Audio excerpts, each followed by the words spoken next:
Hello friends, back to my channel. আশা করছি তোমরা সকলেই ভালো আছো। আমিও খুব ভালো আছি। আজ সকাল সকাল উঠে একদম পেঁয়াজি করতে বসে গেছি। আগের দিন চপ করেছিলাম, তো সেই তেলটাই আজকে দিয়ে পেঁয়াজি করে নিচ্ছি। তেলটাও শেষ হয়ে যাবে আর পেঁয়াজি হয়ে যাবে। তো বন্ধুরা, আজ সকাল থেকে এত বৃষ্টি হচ্ছে, কিছু বলার নেই। প্রচণ্ড পরিমাণে বৃষ্টি হচ্ছে, তাই গরম গরম পেঁয়াজি আজ করে নিই। চলো বৃষ্টিটা কেমন হচ্ছে তোমাদেরকে দেখিয়ে দিই। এই দেখো বন্ধু, কীভাবে বৃষ্টি হচ্ছে আজ সকাল থেকে। কাল রাত থেকে বৃষ্টি হচ্ছে, এখনও হচ্ছে। তো আজকে আইটেম করেছি বৃষ্টি বাদলের দিনে কী কী মন যায় বলো তো সেটাই আজকে আমাদের হবে। তো চলো তোমাদেরকে দেখিয়ে দিই কী হবে আজকের মেনু, তাই না? চলো।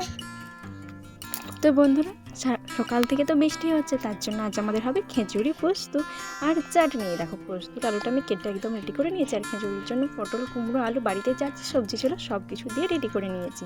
আর মা এদিকে দেখো সয়াবিন কলাই টলাই রেডি করে নিয়েছে। এখানে ছিল সয়াবিন আর মসুর ডাল, আর ছিল মটর কলাই। আর মুগ কলাই তো ভাঙা ছিল না বন্ধুরা, যার জন্য দেখো গোটা কলাইগুলো মা এখন ভেঙে নেবে। তো বন্ধুরা, তোমাদের ভিডিওটা কেমন লাগলো? যদি ভিডিওটা ভালো লেগে থাকে লাইক কমেন্ট শেয়ার করে দিও, ঠিক আছে? আর পাশে থেকেও। এই দেখো এইদিকে মা সমস্ত বাটা মশলাই বেটে নিয়েছে। এই দেখো মা এখন জাঁতাতে পেস্ট করে নেবে এই কলাইগুলো ভেজে।